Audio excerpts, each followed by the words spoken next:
কোনো নড়াচড়া নাই। আর এদিকে দেখেন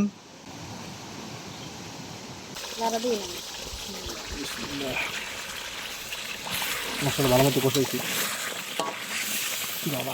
আসসালামু আলাইকুম, কেমন আছেন সবাই? এই হচ্ছে আমরা পরিবারের সবাই আর কি। হ্যাঁ, আমাদের আপন বলতে মানে একেবারে আপন আর কি। আপন বলতে আমরা এই কয়জনই আছি আলহামদুলিল্লাহ, আল্লাহ পাকের রহমতে। জানি না কতদিন, আবার এখন তো একসাথে আছি, কতদিন থাকতে পারবো একসাথে সেটা জানি না, কিন্তু আল্লাহ পাক যেন একসাথে রাখে সেই দোয়া করবেন, বা যেখানে রাখে ভালো রাখে আল্লাহ যেন। হ্যাঁ, এই দোয়া করবেন, যেহেতু আমাদের মা বাবা নাই। হ্যাঁ, এই যে মা আমার এই সামনেই, আসসালামু আলাইকুম হালাল খবর, আম্মু এখানেই আছে। তো সবসময় আপনাদের কাছে এটা নিয়ে আসলে অনেকে মনে করে আবার মানে দুঃখের কথা বলে আসলে কি চাই, দুঃখের কথা বলে কিছুই চাই না, দোয়া চাই শুধু।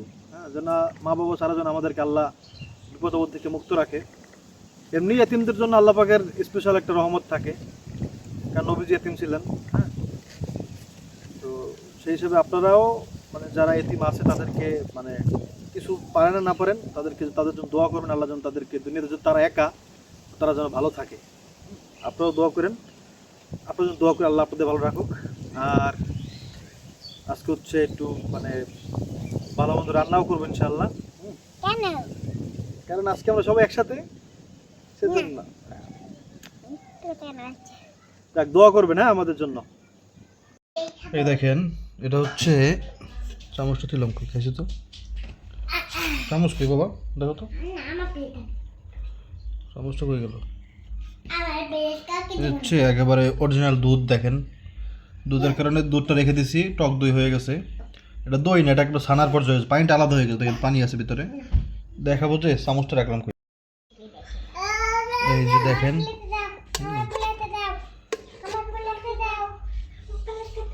দেখছেন একেবারে ছানা, আল্লাহ।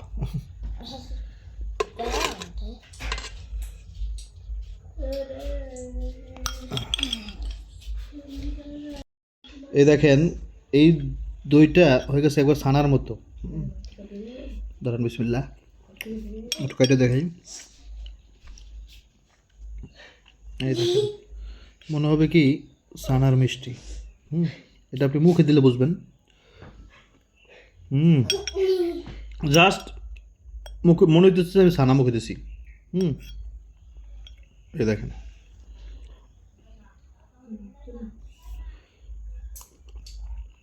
আলহামদুলিল্লাহ আলহামদুলিল্লাহ। আমার আব্বু একবার 5 লিটার দুধ নিজে দাঁড়ায় থেকে দই আনছে গরুর থেকে, পরে রেখে দিয়েছিল ঘরে, পুরো 5 লিটার দুধের দই হয়ে গেছিলো এরকম। পানিটা আলাদা হয়ে গেছে, জাস্ট এরকম একবার ঘন ছানার মতো খাইছি ভাই, আলহামদুলিল্লাহ, আল্লাহ খাওয়াইছে আলহামদুলিল্লাহ, আল্লাহ শুক্রিয়া। রান্না শুরু করলাম। কি বাবা, না ঠিক আছে, না না তেলটা ইয়ে করুক, শোনো তেলটা ই করুক, তুমি তেজপাতাটা নিয়ে আসো, তেলটা মানে ওই যে ফেনাটা ইয়ে করুক।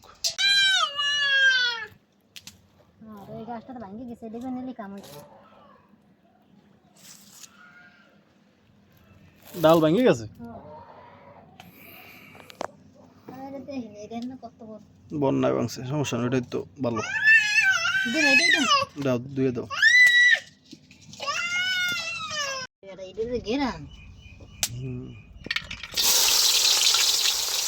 শুনতে কই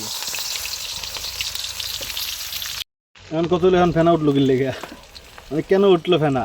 ফেনা তো শেষ হয়ে গেছিল, তেল তো গরম করছিলাম।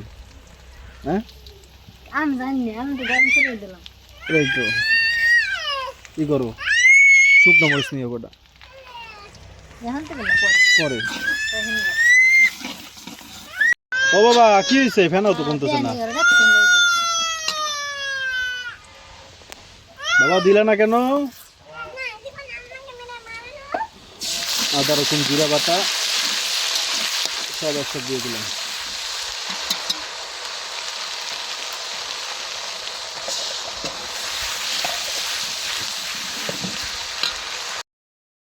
আমরা আজকে কি রান্না করবো এটা তো বলি নাই। আমরা আজকে রান্না করবো ভাজা মাংস আমি পারবো। ইনশাআল্লাহ। ভাজা মাংস খুব মজা লাগে। হ্যাঁ, আজকে রান্না করব ভাজা মাংস। হ্যাঁ, রান্না করব। আর এটার মধ্যে একটু টমেটো দিব, যাতে ঝোলটা একটু ঘন হয় আর কি। অনেকে পেঁপে দেয়, কুমড়া দেয়, তা আমি টমেটোটা ভালো লাগে বেশি, টমেটো দিব।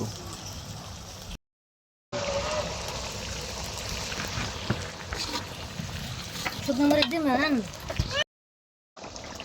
মশলা দেওয়াটা কেন দেখাইলাম না, দেখেন মশলাটা হচ্ছে এক একজনের পার্সোনাল পছন্দ, হ্যাঁ, ব্যক্তিগত ব্যাপার। যেমন ধরেন আপনি একদিন ঝাল খাইতে পারেন, একদিন আপনার ঝাল খাইতে মনে চাচ্ছে না, একদিন আপনি মশলাই একটু কম খাবেন, তাই না, শরীর ভালো না, তো ওগুলোর উপর ডিপেন্ড করে। তো এই জন্য আসলে মশলাটা দেখাচ্ছি না। সব মশলা দিয়ে দিছি, এখন শুধু শুকনো মরিচ দিয়ে দাও। মরিচ দিয়ে দিলাম একবার, দেশি মরিচ। এটা অতিরিক্ত ঝাল না, মানে আছে না যে একটা ঝাল অতিরিক্ত সিটকি মরিচ বলে আমাদের অঞ্চলে, সেটা না। এটা হচ্ছে দেশি ভালো মরিচ, যেটা দিয়ে আপনি ভর্তা খাইতে পারবেন। হ্যাঁ, এই মরিচ ছাড়া, হ্যাঁ, এই মরিচের ভর্তা অনেক মজা। এই মরিচ ছাড়া যদি আপনি সিটকি মরিচ দিয়ে ভর্তা খান, যেটা ঝাল অনেক, তাহলে ভর্তা আমি খাইতে পারি না। ওরকম ভর্তা খায়ও না মানুষ সাধারণত। এটা অনেক খুঁজে তারপরে পাইছি। এখন মরিচের ইয়েটা কম, শুকনো মরিচ। মানে আমি যেদিন গেছি আর কি, এই দিন হতে বলতেছি, এখন একটু কম, এখন উঠতে পারে। হ্যাঁ, মানে সিজনটা এখনই, ঠিক সিজন এখন, কিন্তু আমি যখন গেছি তখন মানে খুব একটা পাই নাই। মানে আমার এক বন্ধু, খুবই ক্লোজ ফ্রেন্ড আমার, তার ওরা হচ্ছে আব্বু, মানে আঙ্কেল হচ্ছে আমার সামনে 2 বস্তা মরিচ, মানে এক লোকের কাছে ছিল ভালো মরিচ, তো উনি চিনে, মুরব্বী মানুষ, তো উনি সব মরিচ একসাথে কিনে নিছে, শাকিলের আব্বা। এই হচ্ছে মাংস, এটা হচ্ছে সিনার মাংস। একটু ঘুরে টুরে দেখো, মাংস লাগা দাও, হাত নাই তোমার? হ্যাঁ, সিনার মাংস, একবার নরম হাড্ডিও আছে। এই মাংসটা আনছি আর কি। দাও।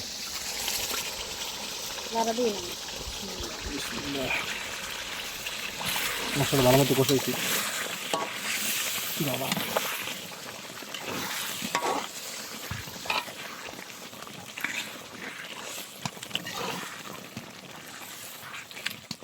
মাংস একটু বেশি করে আনছি, মানে যাতে আমরা সবাই খেতে পারি। এই তো এই জন্য মাংস কম দেখা যেতেছে, কিন্তু ছোট করাই হলে দেখতেন। মাংসটাকে কষাইতেছি বেশ ভালো মতো।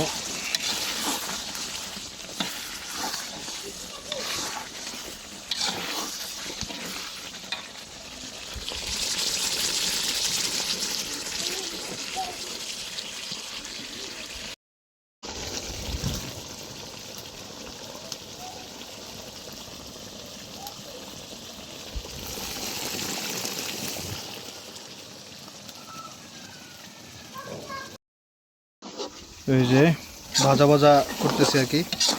যদি ওরা ভাজা ভাজা করে অনেক তেল দিয়ে, তা আমি তো অত তেল দিব না, বুঝতে পারতেছি, আমরা নিজেরা খাবো, তাই না? শুধু চেহারা দেখলে তো হবে না, স্বাস্থ্যের তো খেয়াল রাখতে হবে। যারা রেস্টুরেন্ট ব্যবসা করে তারা তো চিন্তা করে শুধু দেখতে সুন্দর হয়, মানুষজন খায় মজা পায়, এরপরে কি হবে সেটা হচ্ছে তাদের কোনো ব্যাপার না, তাই না? বলতে পারেন মাংস কমে গেল কেন? মাংস কমে গেল কেমনে? নুরজানের বুদ্ধিতে। নুরজান বলতেছে একটু মাংস উঠে রাখেন, যাতে ঝোল একটু খাইতে পারি, আর বাকিটা ভাজা ভাজা করেন। তো একটু উঠে রাখছি, একটু না, একটু বেশি, মানে 2 ফ্লেভারে মাংস খাওয়া যাবে আজকে ইনশাল্লাহ। ঝোল ঝোল আবার ভাজা মাংস। এই দেখেন, কালা ভুনা, সরি, ভাজা মাংস। এটাতে কোনো কালা ভুনা মশলা দেওয়া হয়নি, জাস্ট ভাইজা এমন করছে, তা আবার অল্প তেলে। তেল দিলে ভাই অনেক ইয়ে হতো আর কি। ভাই মাটাওকে আমি নিয়ে নিছি, ওরাও নিয়ে নিক। প্রচন্ড গরম বাইরে, কেমনে খাবো বাবা।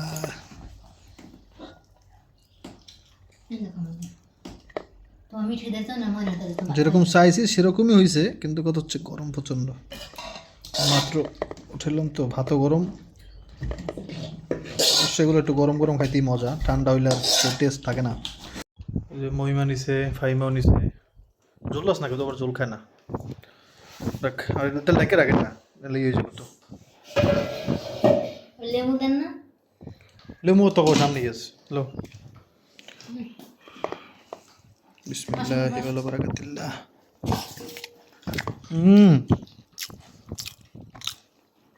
আলহামদুলিল্লাহ, যেটা চাইছি একবার ওইটি হয়েছে, পুরো ভাজা মাংস ফ্লেভার।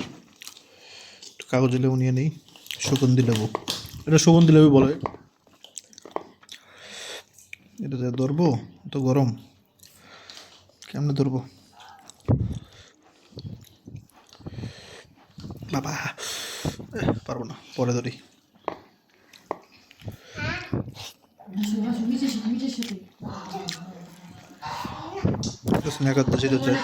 সিদ্ধ হয়েছে ভালো মতো।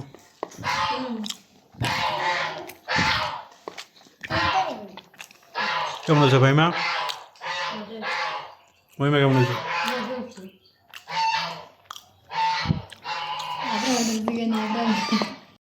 দেখেন মহিমা আসছে, আজকে যা রান্না করছি তা তো করছি, তারপরে আবার একবারে ঘন দুধের পায়েস রান্না করছি। একটু ওই ইসের সামনে রাখছি, কি বলে এটা, ফ্যানের সামনে, তো এই জন্য উপরে একটা পড়ছে আর কি, এমনিতে ভিতরে ঠিক আছে। একবার ভালো বানিয়ে, আপনার তো দুধ তো দেখছেনই। এটা কি বলে আল্লাহ পাকের ইচ্ছা। দেখেন আকাশ পুরো মেঘলা হয়ে গেছে হঠাৎ, আর প্রচণ্ড মেঘলাই হয়ে গেছে, প্রচণ্ড আন্ধার হয়ে গেল সব। এখন রাস্তাটা কি সুন্দর আছে। আগামীকালকে আমাদের মানে যে টিউবওয়েল, সেই টিউবওয়েলের লোক আসার কথা মালামাল নিয়ে। এখন আল্লাহ পাকে জানে কি হবে। এদিকে তো পুরো মেঘলা, দেখেন এদিকটা দেখেন তাহলে বুঝতে পারবেন এখানকার আকাশ আর ওখানকার আকাশ কেমন পার্থক্য। আচ্ছা আমি একটু রাস্তাটা আপনার দেখে, কি সুন্দর রাস্তাটা শুকিয়ে গেছিল,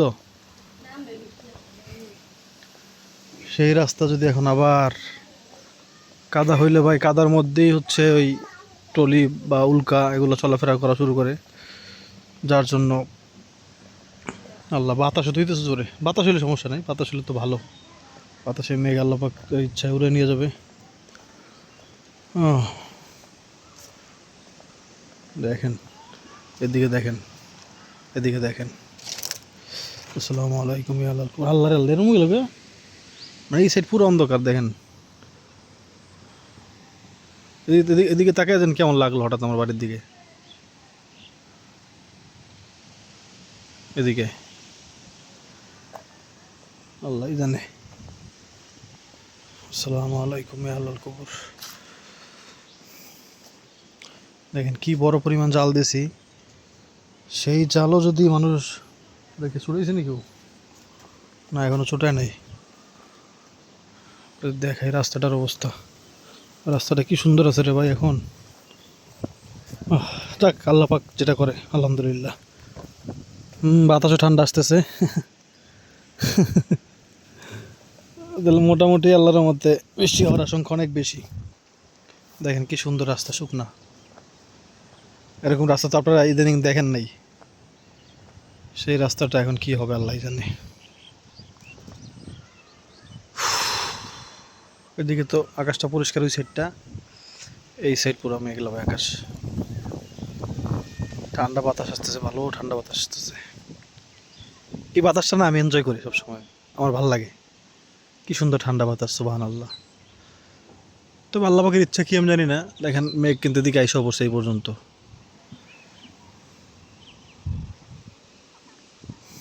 বাবা অনেক ঠান্ডা বাতাস, অনেক ঠান্ডা বাতাস, অনেক।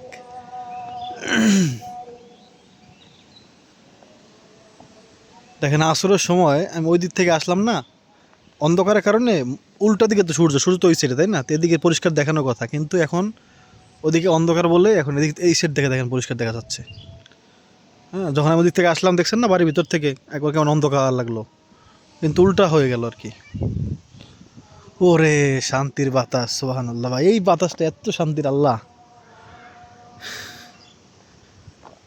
মনে হয় জান্নাতের কোনা কোনা দিয়ে আল্লাহ ছাড়ছেনি বাতাসটা, যে এক কোনা দিয়ে একটু বাইরে যায় না মাঝে মাঝে শুয়ের ছিদ্র থেকে, সেটাও তুলনা হয় না জান্নাতের তুলনা, শুধুমাত্র জান্নাত, সুবহানাল্লাহ। দেখেন ভাই এই আমার এখানে কত ভয়ঙ্কর থাকে আপনারা তো জানেনই, সেখানেও দেখেন কত শুকনা, দেখছেন। এখন এখান থেকে গাড়ি, যে কোনো গাড়ি চলাচল করতে পারতেছে। বললাম তো আল্লাহ পাকের ইচ্ছা, আল্লাহ পাক যা করে। এই ডালটা কাটছিলাম গতকালকে, কিন্তু নামানো হয় নাই। হ্যাঁ আল্লাহ, এদিকে অন্ধকার দেখা যাবে।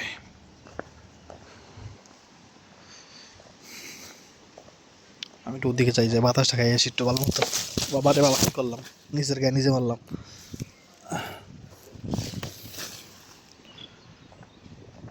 চলেন একটু খোলা জায়গায় যেয়ে বাতাসটা খাই। যদি এই বাড়ির জন্য বাতাস আসবে না, পুরো বাতাসটা যায় এই বাড়িতে ছাদের উপর উঠলে সেই বাতাস পাওয়া যাবে। এখন ছাদের উপরেই যাবো আমি, এই বাতাস আমার খাওয়া লাগবে। বাতাসটা এত সুন্দর, এত ঠান্ডা।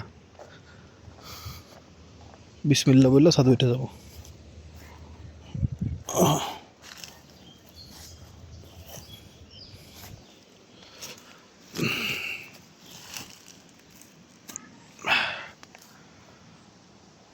চলেন চলেন চলেন, ছাদে যাই।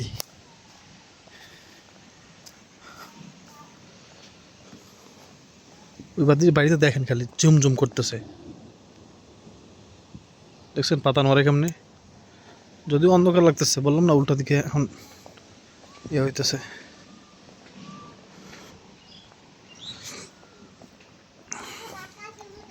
ভাইমা আবার এমন বাইরে না নামে বাবা, ঠাডা পড়তে পারে, আইসো না। সে আর নিয়ে যাই।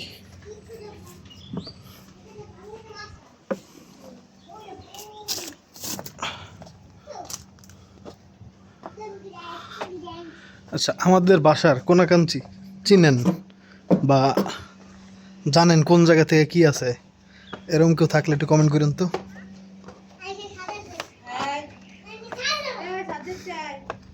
মানে যে জানেন সিঁড়ি কোথায়, ওয়াশরুম কোথায়, ওই সাইড পরিষ্কার হয়ে গেছে দেখেন। বাবা এদিকে আসবে না, বলো একদম বলো।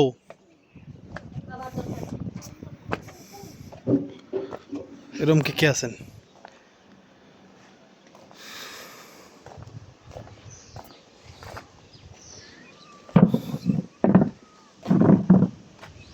এমন আর বাতাস দিকে দিক থেকে ওই বাড়িতে দেখেন একবার নিস্তব্ধ, কোনো নড়াচড়া নাই। খেয়াল করে দেখেন, দেখছেন এনারা এই দিক থেকে আসতেছে। তাহলে তো আমার গায়ে লাগবো না, কোন এটা কোনো কথা? হ্যাঁ, ও এখন আবার ওদিকে আসতেছে, এই বাতাস লাগবেই আমার গায়ে। চলেন আজকে আপনাদের নিয়ে খেলে বাতাস খাই।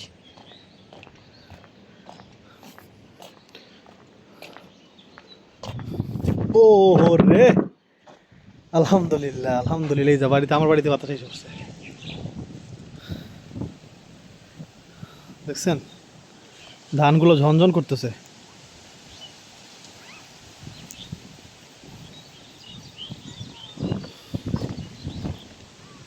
তবে সেই ঠান্ডা বাতাসটা এখন আর নাই, যেটাতে বৈজ্ঞানিক ভাষায় বৃষ্টির আভাস যেটা, হ্যাঁ সেই ঠান্ডা বাতাস কিন্তু এখন আর নাই। বেশ মানে নর্মাল বাতাস আসতেছে আর কি। ওই বাড়িতে পুরো বাতাস লাগছে, আমার বাড়িতেও আছে।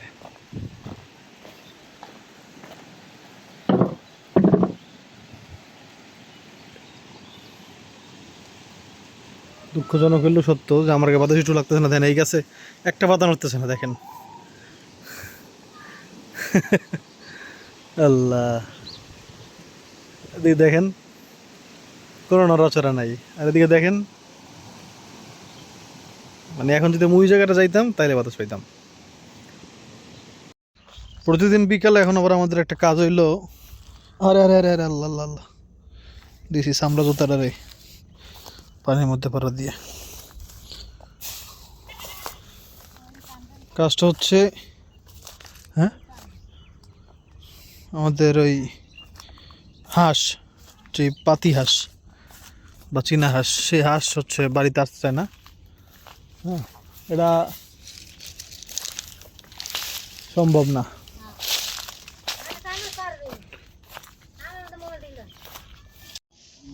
ওই যে আমাদের হাঁস, বিসমিল্লাহির রহমানির রহিম।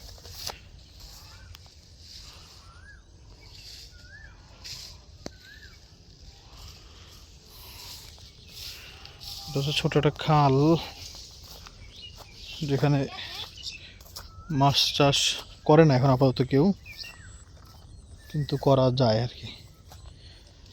একজন আমাদের বাড়ির পাশে যে মানে ঘরের পাশে যে ঘরটা আর কি, সেই ঘরের অনেক সবজি চাষ করছে।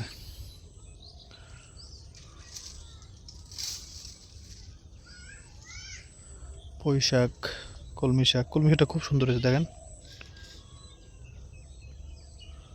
দু একটা জিনিস লাগাইছে, ঢেঁড়স। এই ঢেঁড়স কি বর্ষাকালে হয় নাকি? না শীতকালে? এটা তো শীতকালীন সবজি হওয়ার কথা।